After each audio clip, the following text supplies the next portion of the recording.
اعوذ باللہ من الشیطان الرجیم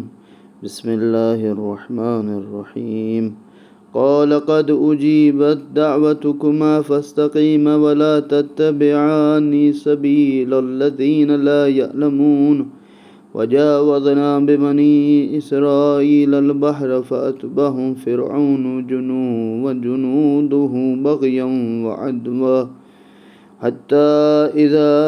أدركه الغرق قال آمنت أنه لا إله إلا الذي آمنت به بنو إسرائيل وأنا من المسلمين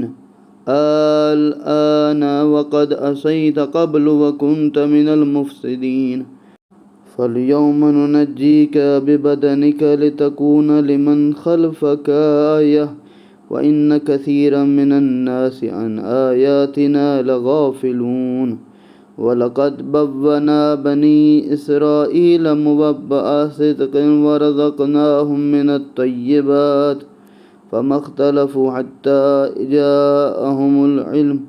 إِنَّ رَبَّكَ لِيَقْضِي بَيْنَهُمْ يَوْمَ الْقِيَامَةِ فِيمَا كَانُوا فِيهِ يَخْتَلِفُونَ فإن كنت في شك مما نزلنا إليك فاسأل الذين يقرؤون الكتاب من قبلك لقد جاءك الحق من ربك فلا تكونن من الممترين ولا تكونن من الذين كذبوا بآيات الله فتكون من الخاسرين إن الذين حقت عليهم كلمة ربك لا يؤمنون وَلَوْ جَاءَتْهُمْ كُلُّ آيَةٍ حَتَّى يَرَوُا الْعَذَابَ الْأَلِيمَ۔ اللہ نے فرمایا تم دونوں کی دعا قبول کی گئی ہے، پس تم دونوں ثابت قدم رہنا، ان لوگوں کے راستے پر نہ چلنا جو علم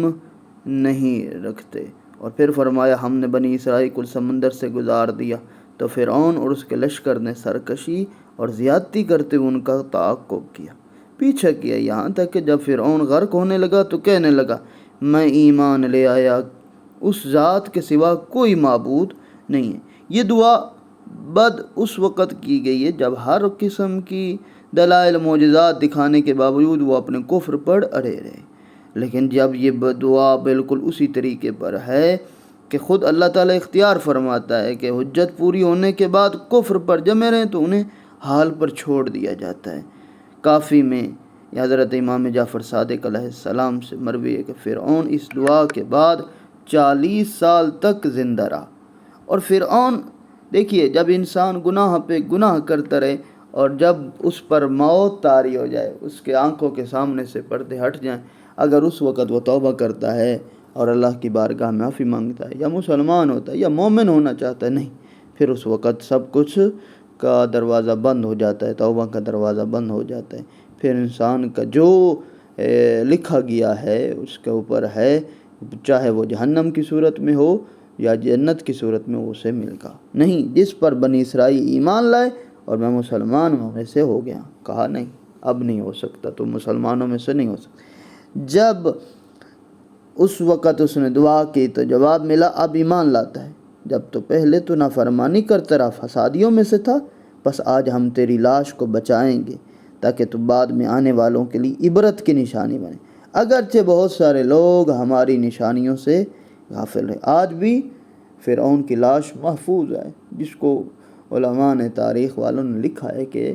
دریا نے بھی قبول نہیں کیا اور اسے نکال کے باہر پھینک دیا اور وہ خشکی کے اوپر تھا، اور آج بھی فرعون کے لاش محفوظ ہے اور لوگ اسے عبرت کا نشان سمجھ کر اس سے درس حاصل کرتے۔ بے تحقیق ہم نے بنی اسرائیل کو خوشگوار ٹھکانے فراہم کیے، انہیں پاکیزہ رزق سے نوازا، پھر انہوں نے اختلاف نہیں کیا یہاں تک کہ ان کے پاس علم آ گیا۔ آپ کا رب قیامت کے دن ان کے درمیان یقیناً ان باتوں کا فیصلہ کرے گا جن میں یہ لوگ اختلاف کرتے رہے۔ اگر آپ کو اس بات میں کوئی شک ہے جو ہم نے آپ پر نازل کی ہے تو ان لوگوں سے پوچھ لیں جو آپ سے پہلے کتاب پڑھ رہے ہیں۔ بے تحقیق آپ کے رب کی طرف سے آپ کے پاس حق آ چکا ہے، لہذا آپ ہرگز شک کرنے والوں میں سے نہ ہوں، اور ہرگز ان لوگوں میں سے بھی نہ ہوں جنہوں نے اللہ کی نشانیوں کی تکذیب کی، ورنہ آپ نقصان اٹھانے والوں میں سے ہوں گے۔ جن لوگوں کے بارے میں آپ کے رب کا فیصلہ قرار پا چکا ہے وہ یقیناً ایمان نہیں لائیں، اگرچہ ان کے پاس ہر قسم کی نشانی آ جائے، جب تک دردناک عذاب نہ دیکھ لیں۔ یہ انسانی فطرت ہے، جب تک وہ انسان کو حقیقت میں اس کو نہ دیکھ لے تو انسان یقین نہیں کرتا۔ اور مومن وہ ہوتا ہے جو انسان ان آنکھوں سے نہیں بلکہ قلبی آنکھوں سے غیب پر ایمان رکھتا ہو۔ عموماً اکثریت کا یہی ہوتا ہے کہ جو یہ عذاب کی باتیں ہوتی ہیں، یہ جو سختیوں کی باتیں ہوتی ہیں، جو اللہ کہتا ہے میں عذاب کروں گا، میں حساب و کتاب کروں گا، تو انسانی فطرت میں ہے کہ وہ چاہتا ہے کہ اس کو ان آنکھوں سے دیکھے، کہ سامنے سے مشاہدہ کرے۔ تو اللہ نے کہا کہ ان کو ہم ضرور عذاب دکھائیں گے اور اس کا ذائقہ بھی یہ لوگ چکھیں گے۔ فلولا كانت قرية آمنت فنفعها إيمانها إلا قوم يونس لما آمنوا كشفنا عنهم عذاب الخزي في الحياة الدنيا ومتعناهم إلى حين ولو شاء ربك لآمن من في الأرض كلهم جميعا أفأنت تكره الناس حتى يكونوا مؤمنين وما كان لنفس أن تؤمن إلا بإذن الله ويجعل الرجس على الذين لا يعقلون قل انظروا ماذا في السماوات والأرض وما تغني الآيات والنذور عن قوم لا يؤمنون فهل ينتظرون إلا مثل أيام الذين خلوا من قبلهم قل فانتظروا إني معكم من المنتظرين ثم ننجي رسلنا والذين آمنوا كذلك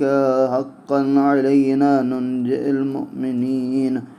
قل يا أيها الناس إن كنتم في شك من ديني فلا أعبد الذين تعبدون من دون الله ولكن أعبد الله الذي يتوفاكم وأمرت أن أكون من المؤمنين وأن أقم وجهك للدين حنيفا ولا تكونن من المشركين ولا تدع من دون الله ما لا ينفعك ولا يضرك فإن فعلت فإنك إذا من الظالمين وإن يمسسك الله بضر فلا كاشف له إلا هو وإن يردك بخير فلا راد لفضله يصيب به من يشاء من عباده وهو الغفور الرحيم قل يا أيها الناس قد جاءكم الحق من ربكم فمن اهتدى فإنما يهتدي لنفسه ومن ضل فإنما يضل عليها وما أنا عليكم بوكيل واتبع ما يوحى إليك واصبر حتى يحكم الله وَهُوَ خَيْرُ الْحَاكِمِينَ۔ کیا کوئی بستی ایسی ہے کہ بر وقت ایمان لائی ہو، اس کا ایمان اس کے لیے سود مند ثابت ہوا ہو سوائے قوم یونس کے؟ جب وہ ایمان لائے تو ہم نے دنیا کی زندگی میں رسوائی کا عذاب ان سے ٹال دیا، وہ ایک مدت تک انہیں زندگی سے بہرہ مند رکھا۔ اگر آپ کا رب چاہتا تو تمام اہل زمین ایمان لے آتے، پھر کیا آپ لوگوں کو ایمان لانے پر مجبور کر سکتے ہیں؟ کوئی شخص اللہ کے اذن کے بغیر ایمان نہیں لا سکتا۔ جو لوگ عقل سے کام نہیں لیتے اللہ انہیں پلیدی میں مبتلا کر دیتا ہے۔ دیکھیے، ذات پروردگار جبر کر سکتا ہے کہ جبراً سب کو کہے تم مسلمان ہو جاؤ، سب کے دلوں کو منقلب کر کے مومن بنا دے، لیکن اللہ امتحان لینا چاہتا ہے۔ کون ہے جو مسلمان ہو، کون ہے جو کافر ہو، کون ہے جو مومن ہو، کون ہے جو عام انسانوں کی طرح زندگی گزار رہا۔ یہ اللہ کا ایک امتحان ہے، اور یہ ذات پروردگار نے اپنی طاقت کا اظہار بھی کیا ہے کہ میں اگر چاہوں تو تمہیں مومن بنا سکتا ہوں، ایمان والا بنا سکتا ہوں۔ لیکن جو لوگ عقل سے کام نہیں لیتے، ٹھیک ہے، بار بار گناہ پہ کرتے رہتے ہیں اور اللہ سے دور ہوتے رہتے ہیں، ذات پروردگار بھی انہیں نجاست والی گناہ میں ہی ڈال کے رکھتا ہے۔ کہہ دیجیے آسمانوں اور زمین میں نظر ڈالو کہ ان میں کیا کیا چیزیں ہیں۔ جو قوم ایمان لانا ہی نہ چاہتی ہو اس کے لیے آیات اور تنبیہیں، نصیحتیں کچھ کام نہیں دیتی۔ اب یہ لوگ اس کے سوا کس کے انتظار میں ہیں کہ اس طرح کے برے دن دیکھیں جو ان سے پہلے لوگ دیکھ چکے ہیں؟ کہہ دیجئے پس تم انتظار کو، میں بھی تمہارے ساتھ انتظار کرنے والوں میں ہوں۔ پیغمبر اسلام کو کہا گیا ٹھیک ہے ہم تمہاری وجہ سے عذاب کو ٹالے ہوئے ہیں، لیکن یہ لوگ انتظار میں رہتے کب عذاب آئے، جو حضرت یونس کی قوم پہ آیا، حضرت بنی اسرائیل کی جتنی قومیں تھیں وہاں انبیاء کے جتنی امتیں ان پہ آتے رہے، اور یہ بھی انتظار میں کہا نہیں ان کو کہو جب تک تم میں ہو موجود ہم عذاب نہیں کریں گے، ہاں انتظار تم بھی کرو میں بھی کرتا ہوں اس دن کا جس دن فیصلہ ہوگا، پھر ہم اپنے رسولوں اور ایمان والوں کو نجات دیں گے۔ یہ بات ہمارے ذمے ہے کہ ہم مومنین کو نجات دیں گے۔ ذات پروردگار نے کہا کہ اس کا ذمہ میرے ذمے ہے کہ جو مومن ہے اچھے کام کرتا رہا ایمان والا رہا ہم اسے نجات ہی دینی ہے، جنت میں بھی بھیجیں گے۔ کہہ دیجیے اے لوگو اگر تمہیں میرے دین میں کوئی شک ہے تو جان لو کہ تم اللہ کو چھوڑ کر جن کی پرستش کرتے ہو میں ان کی عبادت نہیں کرتا، بلکہ میں تو صرف اس اللہ کی عبادت کرتا ہوں جو تمہاری روحیں قبض کرتا ہے، اور مجھے یہی حکم ملا ہے کہ میں ایمان والوں میں سے ہوں، اور وہ یہ کہ آپ یکسوئی کے ساتھ یہ اپنا رخ دین کی طرف ثابت رکھیں، مشرکوں میں سے ہرگز نہ ہو۔ یعنی اللہ نے پیغمبر کو یہ حکم دیا ہے کہ آپ اللہ کے دین کی طرف رہیں اور اللہ ہی کی عبادت کرتے رہیں، مشرکوں میں سے نہ ہو جائے، ٹھیک ہے، ہرگز ان میں سے نہ ہو، اور اللہ کے سوا کسی ایسی چیز کو نہ پکاریں جو آپ کو نہ کوئی فائدہ پہنچاتی ہے نہ نقصان، یعنی بتوں کی پرستش مت کریں، مت جائیں بتوں کے پاس، اگر آپ ایسا کریں گے تو یقیناً آپ ظالموں میں سے شمار ہوں۔ اور اگر اللہ آپ کو کسی تکلیف میں ڈالے تو اس کے سوا کوئی نہیں ہے جو اس تکلیف کو دور کرے، اور اگر اللہ آپ سے بھلائی کرنا چاہتا ہو تو اس کے فضل کو کوئی روکنے والا بھی نہیں، یعنی جس کو اللہ عزت دینا چاہے عزت دے گا، جس کو اللہ ذلت دینا چاہے وہ ذلت دے گا، کوئی نہیں آ سکتا اس کی عزت کو اس سے چھیننے، یا کوئی نہیں آ سکتا اس کو وہ جو بے عزتی ہے جو ذلت ہے جو گمراہی ہے اسے نکال دے، اگر چاہتا تو اللہ خود ہی کر سکتا ہے، وہ اپنے بندوں میں سے جس پر چاہتا ہے فضل کا، وہ بڑا بخشنے والا رحم کرنے والا ہے۔ اے رسول کہہ دیجیے اے لوگو بے تحقیق تمہارے رب کی جانب سے حق تمہاری طرف آ چکا ہے، پس جو کوئی ہدایت حاصل کرتا ہے تو اپنی ذات کے لیے، جو گمراہی اختیار کرتا ہے وہ بھی اپنی ذات کے لیے، اور میں تمہارا ذمہ دار نہیں ہوں۔ اے نبی آپ کی طرف جو وحی بھیجی جاتی ہے اس کی پیروی کریں اور اللہ کا فیصلہ آنے تک صبر کریں، وہ بہترین فیصلہ کرنے والا ہے۔ حق تمہاری دسترس میں ہے،